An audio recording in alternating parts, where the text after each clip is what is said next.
19번째 시간입니다. 지난주 우리가 말씀 나눴죠? 우리가 회복되기를 원하는데 계속적으로 싸워내야 되는 싸움이 있다면 내 삶의 악순환을 끊어버리는 문제의 근본을 해결하지 않으면 마치 우리는 문제가 생기면 그것을 해결하기 위하여 날마다 전전긍긍하며 살아가는 삶인데, 더 중요한 것은 완전한 회복은 그 문제의 근원이 끊어지는 것이다 라고 했습니다. 여러분, 성경 예수님이 오셔서 하신 일은 단순히 병 고치는 고침 사역이 아니라 병을 고칠 뿐만 아니라 회복 사역까지 가셨다는 것을 우리가 알면, 온전히 예수를 믿고 우리의 삶이 변화되었다는 것은 병 고침의 문제가 아니라 완전한 그 존재의 회복이 우리 삶 가운데 있다는 것입니다. 오늘 우리가 읽은 본문 조금 빨리 들어가 보면 54절은 두 번째 표적이 일어났다라고 얘기합니다. 아니, 지금까지 물이 포도주 된 사건부터 해서 계속적으로 많은 사건이 있었음에도 불구하고 오늘 왜 54절은 두 번째 표적이다라고 말했냐는 것입니다. 가령 예를 들면 요한복음 1장은 예수님이 예루살렘 근처 요단강에서 세례를 받으시고 자기의 제자 빌립 등을 쭉 안드레를 불렀던 장면이 등장하죠. 그런가 하면 2장은 갈릴리 가나라고 하는 곳에서 물이 포도주로 변하는 놀라운 기적이 첫 번째 일어나게 됩니다. 그런가 하면 3장은 예루살렘으로 다시 예수님은 올라가시게 되고 그곳에서 어떻게 해요? 한밤에 찾아온 니고데모를 만나서 어떻게 해야 영생을 얻는지 가르쳐주게 됩니다. 그런가 하면 오늘 우리가 읽은 이 4장 전까지의 그 말씀 무엇이냐면, 다시 그곳에서 갈릴리로 예루살렘에서 갈릴리로 올라가시면서 그 가운데 다른 길이 있음에도 불구하고 사마리아, 이방인들이나 다니는 그곳에 예수님이 올라가시다 한낮에 물을 길러 오신 5명의 남편도 자기 남편이 아닌 기구한 사연이 있는 한 여인을 만남으로 인해서 사마리아에 머물게 되죠.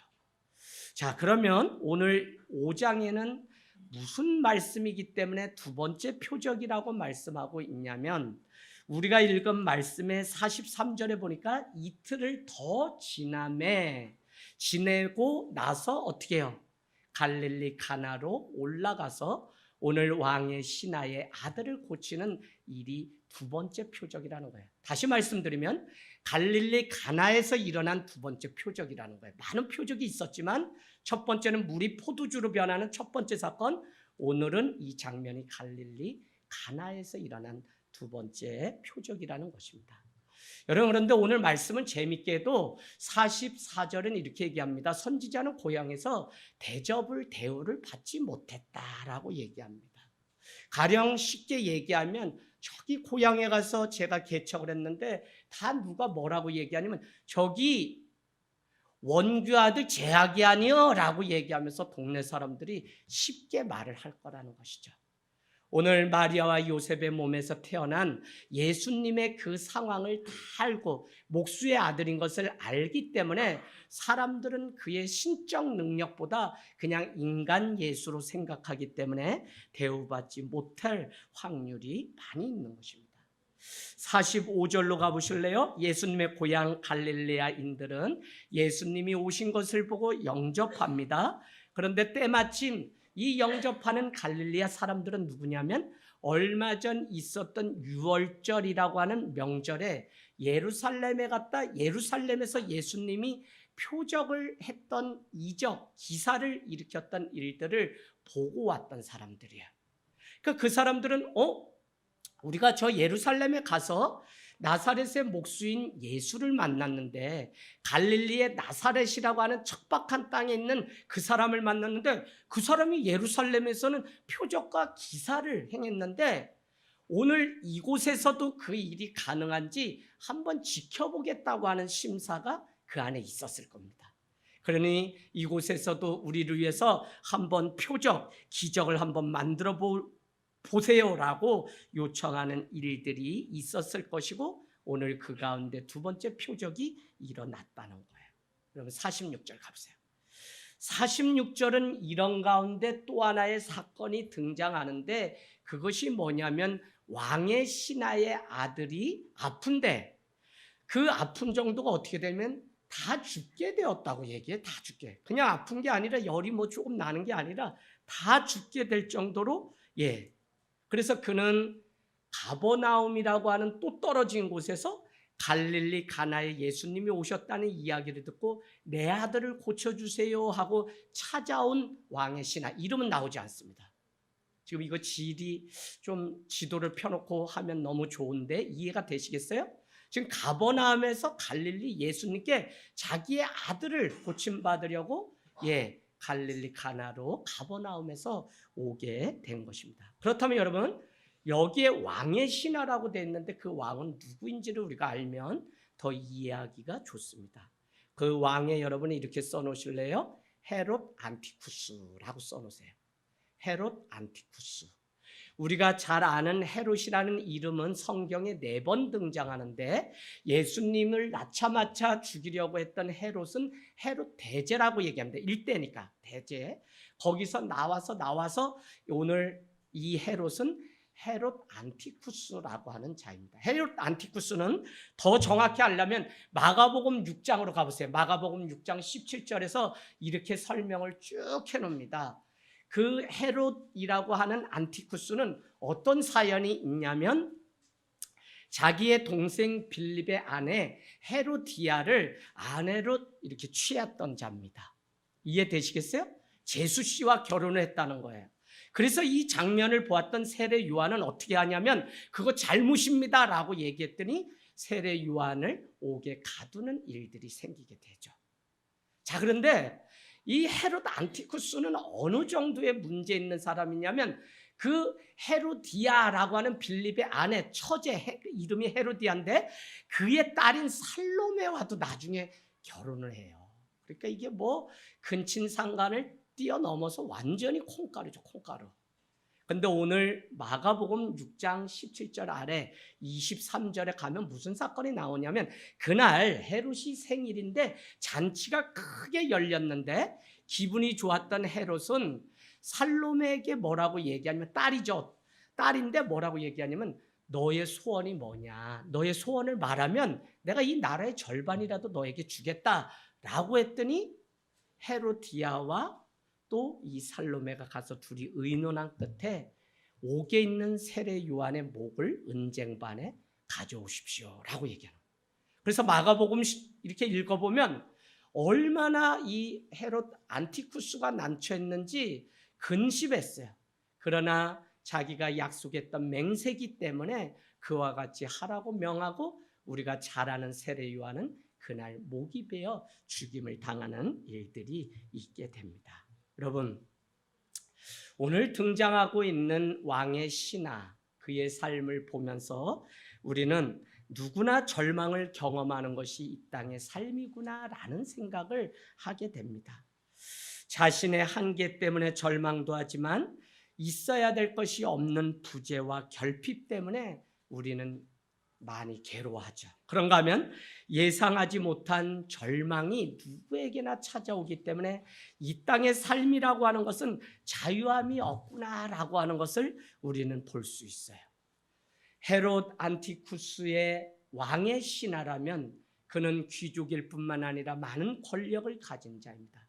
그럼에도 불구하고 살고 죽는 자기 아들의 그 목숨 앞에서는 어찌할 수 없는 인간의 한계를 가지고 오늘 가버나움에서 갈릴리 가나까지 예수님 앞에 찾아왔다는 것입니다. 저는 성경을 보면서 늘 무엇을 깨닫냐면 인간의 최저점이 바로 하나님을 만나는 기회구나 이 생각을. 우리에게 많은 사람들이 간증되는 이야기의 대부분을 들어보면 가장 어렵고 힘든 때에 바로 예수님을 만나 교회를 다니게 되었습니다라는 간증을 듣게 되는 것을 보면 우리 인간의 최저점 그 한계에 다다랐을 때 바로 예수님이 찾아오셔서 만나주시는 기회이기도 하다는 거예요. 그래서 위기가 거꾸로 하면 기회다라고 하는 말을 하는 것처럼 관점이 너무 중요하고 어디에 우리의 시선이 있는가는 더 중요하다는 말씀을 드렸습니다. 여러분, 갈릴리 가나에 예수님이 이르셨는데 이곳 설명을 뭐라고 하고 있냐면 전에 46절에 전에 물이 포도주로 바뀌었던 곳이다라고 설명하고 있습니다. 그러니 사람들은 예수님이 베푸신 기적을 이미 알고 있을 뿐만 아니라 이곳에 왕의 신하가 아들을 고치기 위해서 가버나움에서 올 수밖에 없는 이유기도 하죠. 그래서 47절은 이렇게 얘기합니다. 왕의 신하가 예수께서 유대로부터 갈릴리로 오셨다는 소식을 듣자마자 청하여 이렇게 돼 있어요. 백은 뭐냐면 간청하다, 애원하다는 뜻이요. 와서 막 애원하여 간청하여 내 아들의 병을 고쳐주소서라고 말했다는 거예요. 그러면 여러분 질문해 볼까요? 오늘 이 왕의 신하 이방인인데 그는 예수님을 믿는 자였을까요? 아니었을까요? 오늘 와서 고쳐달라고 했는데 그가 믿음이 있어서 그와 같이 했을까요? 아니면 그냥 했던 것일까요? 믿음이 있어서. 네, 이제 그 문제를 함께 풀어가 보려고 합니다. 아들은 지금 다 죽게 된 상황이며 자신의 신부는 당시 그렇게 세상을 호위하던 헤롯 안티쿠스의 녹을 받아먹고 사는 관리임에도 불구하고 예수님의 소문을 듣고 가버나움에서 갈릴리까지 찾아온 자입니다. 우리는 하나님을 진실로 어떻게 내 자신이 만났는지를 늘 곰곰이 생각해 보아야 돼요. 거기에 여러분이 이렇게 적어 놓으시면 됩니다. 오늘 왕의 신하는 그가 버린 것이 있다면 자기의 자존심을 버렸던 것입니다. 여러분, 우리가 수요 은혜 예배에 자존심으로 살 것인지 주존심으로 살 것인지 결정하라고 했는데 여전히 교회를 다니고 예수를 믿는데 자존심을 앞세우면 주님을 만나지 못합니다. 오늘날 교회가 왜 이와 같이 무너지고 다 세상 사람들에게 손가락질을 당하게 됐냐면 여전히 교회도 누구한테 피해를 입으면 견딜 수 없어 싸움을 싸우기는 매 마찬가지이기 때문에 너희의 착한 행실이 세상에 드러나도록 하라고 마태복음 5장은 얘기했는데 그 드러낼 행실이 없기 때문에 이렇게 된 것이죠. 여러분, 많은 사람들은 예수님을 믿는 것을 거부하는 이유를 제가 전도하면서 많이 들어요.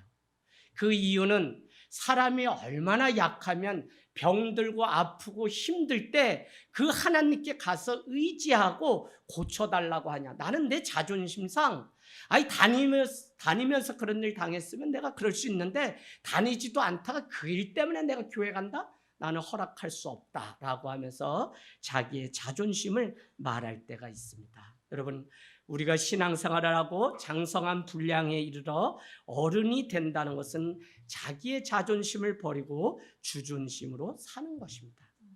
오늘 왕의 신하는 예수님께 애원하고 청원한 거예요. 자기의 자존심을 다 버린 거죠. 자존심을 버리고 도와달라고 간청한 거예요. 더구나 잘 아는 것은 무엇이냐면 나사렛의 목수의 아들이었던 그 예수에게 와서 도와달라고 하기까지는 모든 자존심을 다 버린 거예요. 예배는 다른 것이 아니라 자기를 부인하고 자기는 죽고 오직 예수님만 살아나기를 원하는 것인데 그것은 다른 말로 얘기하면 자존심을 버린 자만이 예배할 수 있어요. 나를 알아달라는 것은 자존심 버리지 못하는 거예요. 자존심을 버려야 절대자인 하나님 앞에 자기 자신을 정직하게 우리가 세울 수 있어요. 그런 사람만이 회복을 경험할 수 있잖아요. 그런데 오늘 예수님은 그렇게 제발 나의 아들을 살려달라고 하는 그 애원하는 자에게 48절 가보세요. 완전 다른 반응. 지금까지 불쌍한 사람을 보면 예수님은 그래 잘 왔다 안아주던 예수님인데 48절에 보니까 무슨 말씀을 하냐면 예수께서 이르시되 너희는 표적과 기사를 보지 못하면 도무지 믿지 못하는 자구나 라고 그들의 믿음을 완전히 폄하합니다. 자존심을 버리고 온 왕의 신하에게 오히려 나사렛의 목수였던 그가 너희는 표적과 기사를 볼 때만 하나님을 믿는 자지 오늘 믿음으로 이곳에 온 것이 아니라 여전히 너희는 표적과 기적을 구하려고 이곳에 왔구나라고 지금 책망하고 있는 것입니다. 이해되세요, 이 말씀? 자, 여러분, 오늘 성도를 사랑하지 않으면 징계하지 않아요. 책망하지 않아요. 사랑하기 때문에 권면도 하고 교회는 징계도 합니다. 초대교회가 교회의 증표, 이게 교회의 참 표징이다라고 해서 정해놓은 것이 지금 기독교 2000년사를 계속 흘러서 여기까지 왔는데, 그 첫 번째가 무엇이냐면 말씀이에요. 말씀이 있을 때 그게 교회다. 두 번째는 성찬이 행해질 때 그곳이 교회라고 얘기했습니다.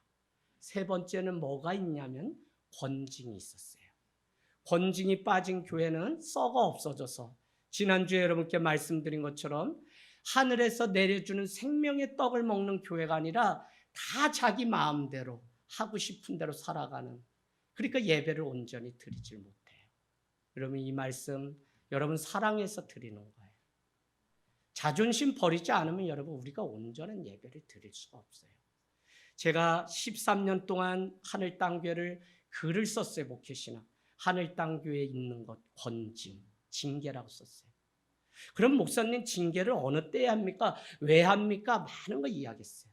성적, 도덕적, 윤리적, 물질, 또 말로 권면을 해도 듣지 않으면 저는 징계를 해야 됩니다. 왜요? 교회의 덕을 위해서, 다른 지체를 세우기 위해서, 이유를 아시겠죠? 살리기 위해서 징계를 해요. 그러면 하늘땅교회가 여기서 엑스커뮤니케이션, 이렇게 밖으로 방출하고 나가라 하는 축출이 있었냐? 한 번도 없었어요. 감사해요. 왜? 저는 권징을 해야 된다고 늘 생각하는 사람인데, 그 권징의 1차가 권면을 할 때 다 회개하시고 돌아오시고 다 주님 앞에 세워져서 여기까지 왔어요. 그럼에도 불구하고 오늘 예수님은 이 왕의 신하를 징계하고 권징했다고요. 그가 듣고 싶은 얘기를 한 것이 아니라, 너는 오늘 이곳에 와서 나에게 구하는 게 믿음이 아니라 너는 오늘 표적을 구하려고 나인데 왔구나 라고 얘기할 때, 그 시대를 호령하던 이 안티쿠스의 신하인데 얼마나 이 자존심이 구겨지겠냐는 거예요. 그러나 그는 그것에 아랑곳하지 않고 주님 앞에, 주님이 살려주셔야 살 수 있습니다 라고 주님 앞에 돌아왔다는 것이 너무 놀라운 일이죠. 여러분, 우리의 자존심을 버릴 때 우리는 생명의 길로 갈 수 있습니다.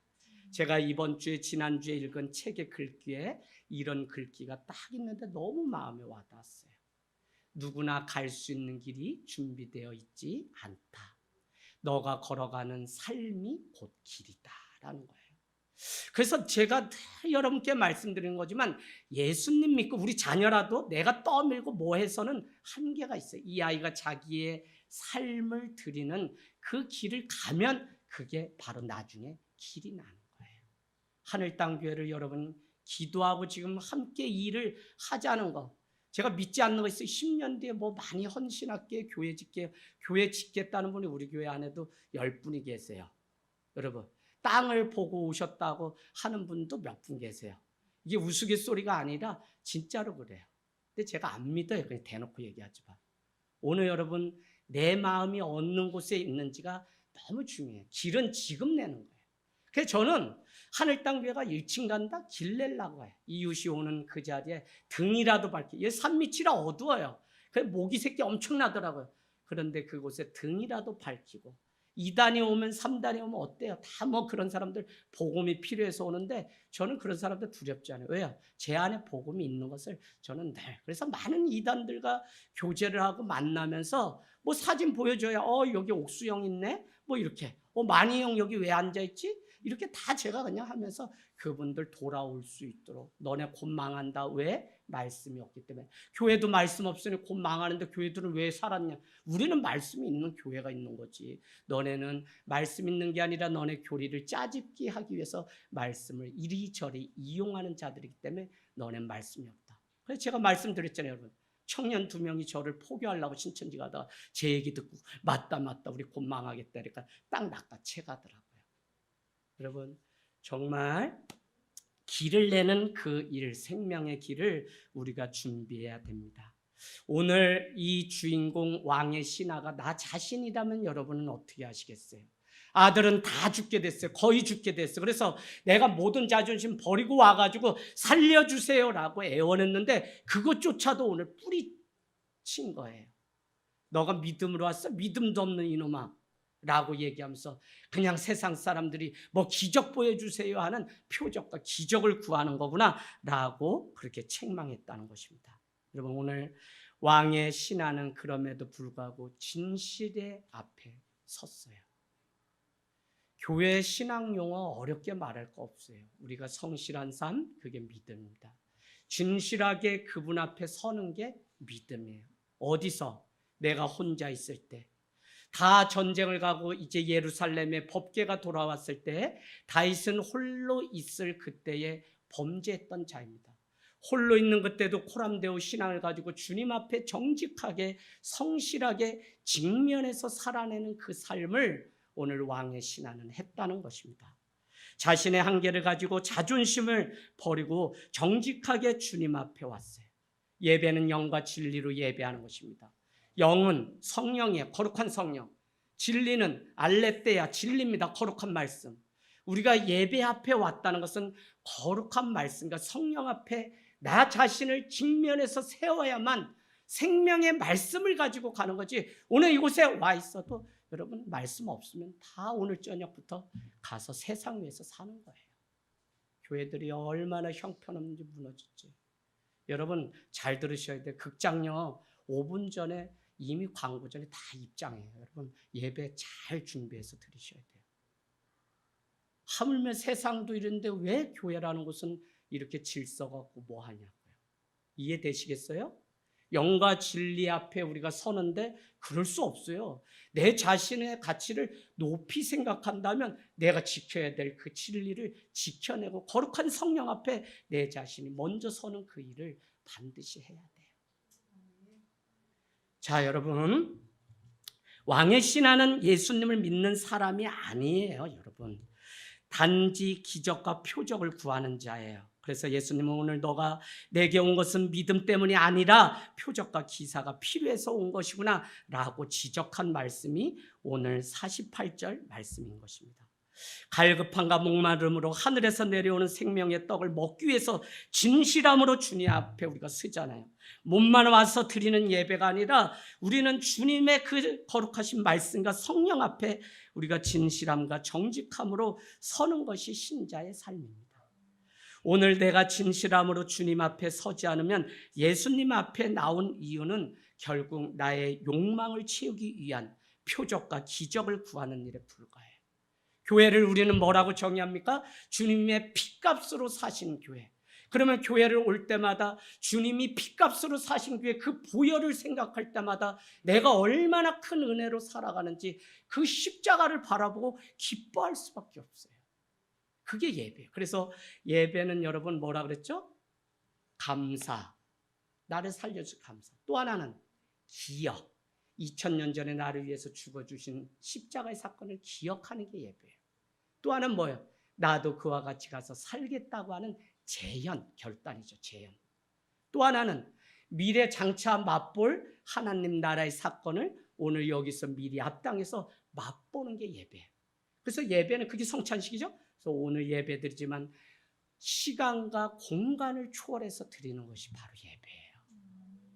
그러니까 그 개념은 다시 말하면 코람데오이신 주님 앞에 직장에 가든 어디 가든 어느 곳에 있든지 내가 주의 통치하심을 인정하면 그곳이 예배 드리는 곳이고 그곳에서 우리는 살아낸 삶의 간증을 가지고 주님 앞에 다 같이 공동체가 약속했기 때문에 이 시간 모여서 함께 예배하는 거예요. 아시겠죠? 그래서 예배가 여러분 정확해야 돼요. 예배를 잘 준비해서 주님 앞에 드리는 저와 여러분이 되기를 원합니다. 주님만 있어야 되고요. 나의 욕망을 채우는 그런 예배가 아니라 진실 앞에 우리 자신이 서는 예배가 되길 원합니다. 자, 예수님은 누구시죠? 그러면 오늘 왜 우리는 그 예수님 앞에 나가고 예수님이 누군지 물어보아야 되냐? 사실은 습관이라는 게 우리에게 있는데 여러분 좋든지 나쁘든지 습관이 되면 그건 우리 삶을 그렇게 끌어가요. 그래서 신앙생활을 하면서 왜 내가 예배하지? 내가 왜 주의를 지키지? 왜 하나님 믿어야 되지? 라고 하는 근본적인 질문을 계속 해야 돼요. 여러분 낭만 목사 이사부라고 아세요? 낭만 목사 이사부. 웃지도 않는 거 보니까 괜히 얘기했다. 거기에 나오는 대사 중에 우리가 끊임없이 고민하고 끊임없이 물어야 된다라고 해요. 그래야 길이 나기 때문에. 저 그런 말들, 존재론적인 이 질문들이 대사에 턱턱 우리 그 누구죠? 그 주연을 통해서 막 하는데 받아 적고 싶은 말이 너무 많아요.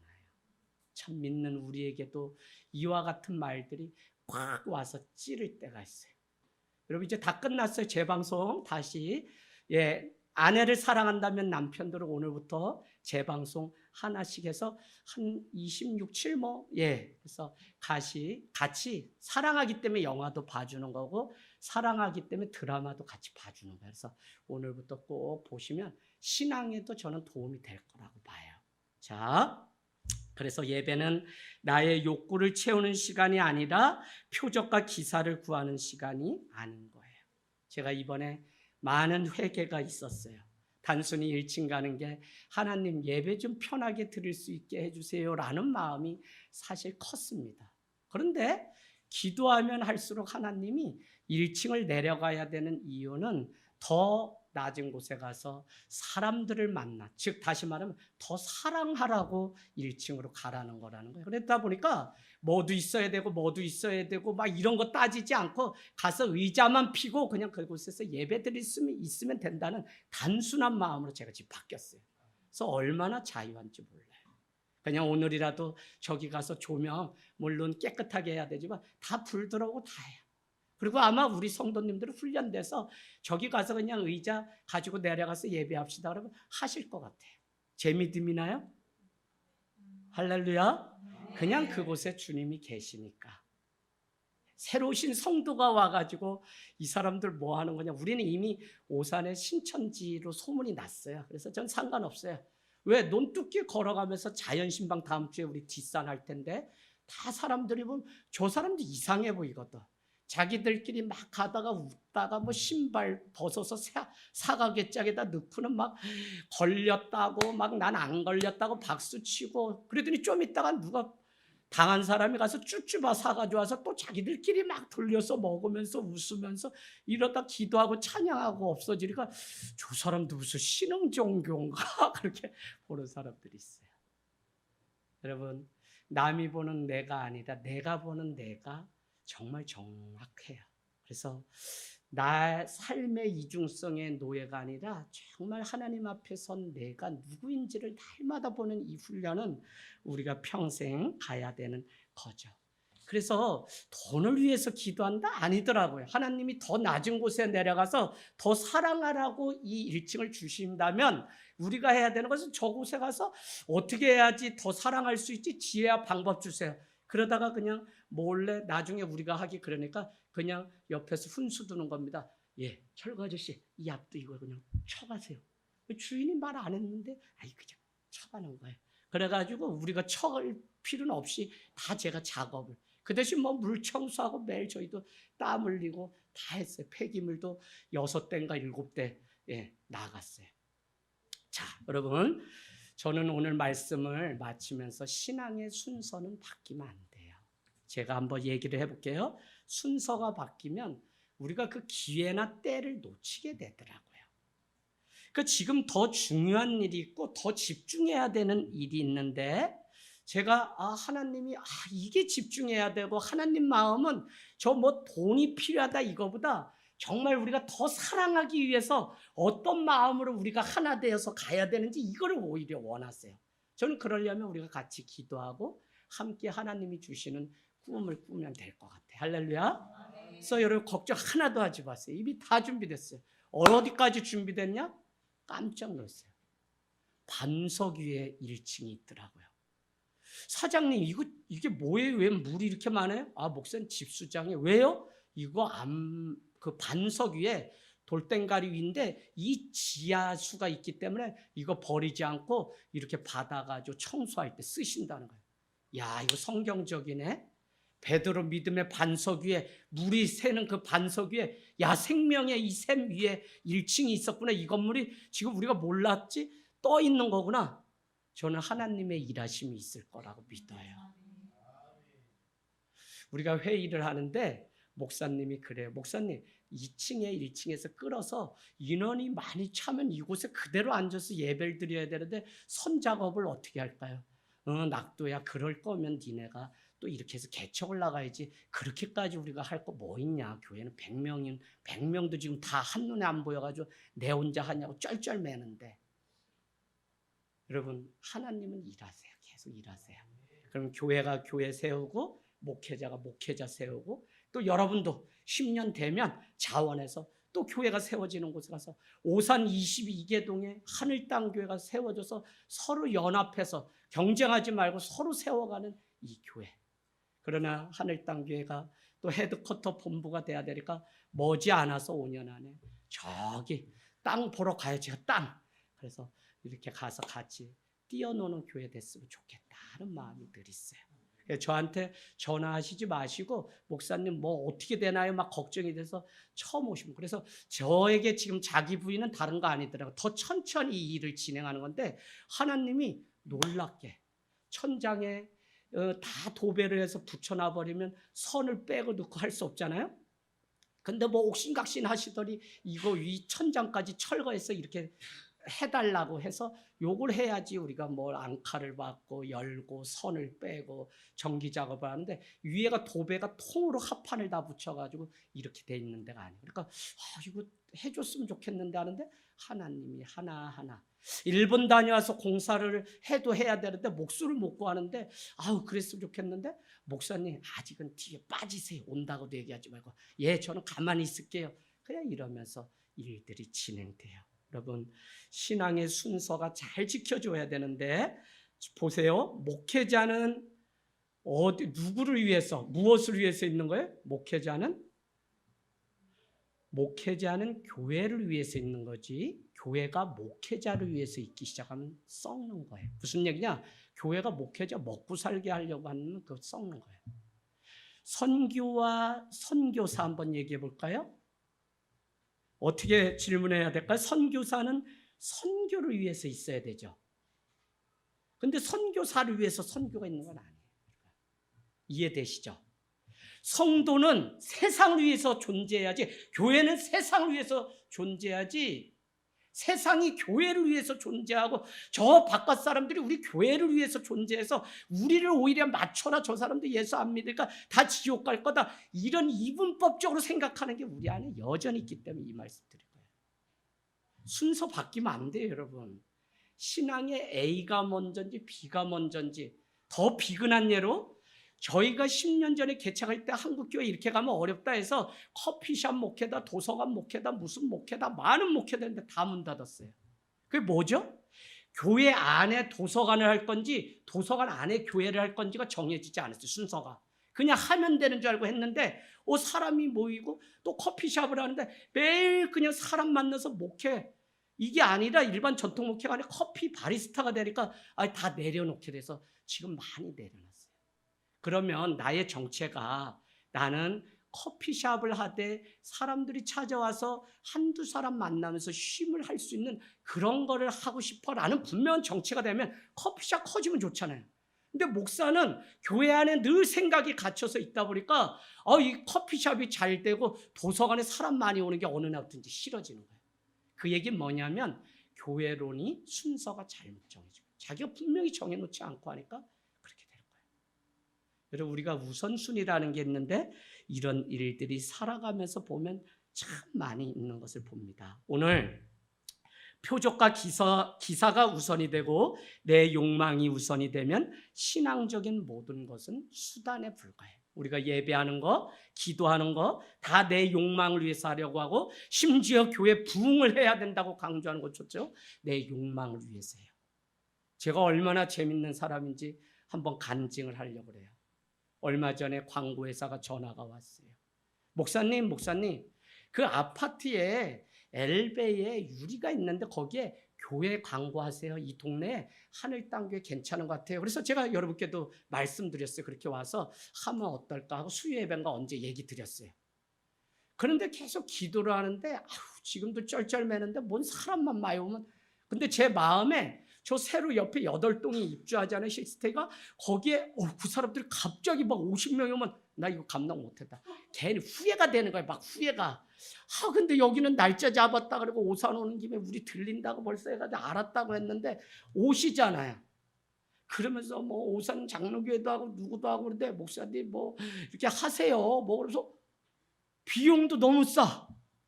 그래가지고 우리가 매일같이 화요일과 목요일이면 저는 제 양심상 물론 우리 목사님들 개척 나간다 그러니까 가르치기 위해서 요즘은 오전에 늘 화요일 목요일은 전도를 나가요. 평택까지.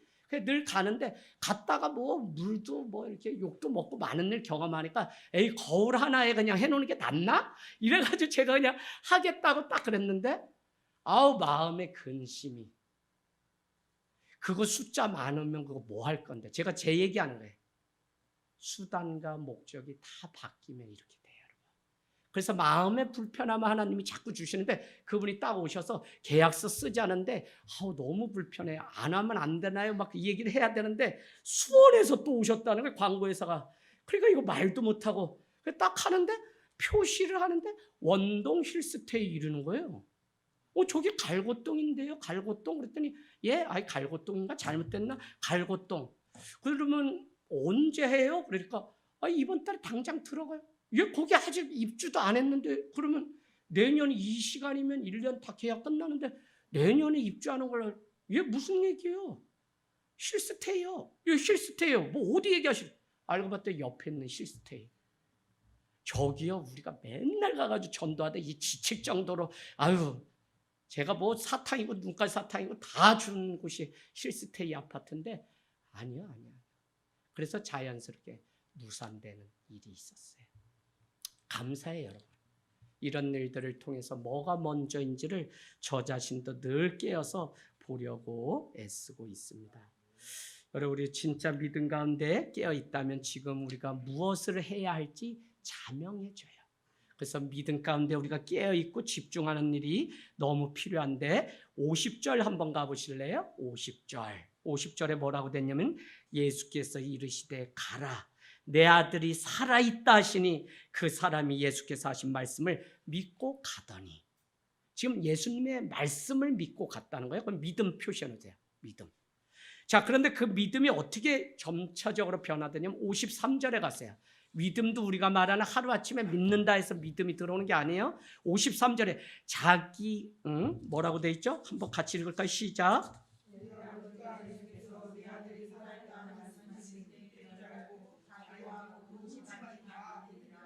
믿으니라. 아멘. 믿음이라는 단어가 지금 여기에 2번 나오는데 첫 번째 거는 그냥 가라. 봐서 믿는 게 아니에요. 그냥 가라. 가면 아들이 다 나았을 것이다 라고 하는 그 말씀을 믿고 왕의 신하는 그냥 집으로 가버나움으로 다시 내려가는 그때 그 하신 말씀을 믿었다. 53절은 뭐냐면 그 하신 말씀 그때에 이제 길을 내려가는데 거기에 누가 왔냐면 왕의 신하의 종이 오는데 길에서 만났는데 누구 관리님이요 지금 당신의 아들이 고침받고 나와서 춤을 추고 밥을 먹고 놀고 있습니다. 그러면서 왕의 신하가 묻기를 그때가 언제냐라고 물었더니 이렇게 얘기합니다. 예수님이 너 곧 집으로 가면 그가 살아났다라고 말씀하시는 그때인 거예요. 그때 이 신하의 아들이 나온 거예요. 여러분 참 살아가면서 많은 일들을 경험해요. 우리가 영적이기 때문에 군대 간 아들 또 어디요? 유학 보내놓고 또 입시 준비하고 하는 자녀들 우리가 매일 못 봐도 기도해요. 성령이 하시는 일이기 때문에 그래요.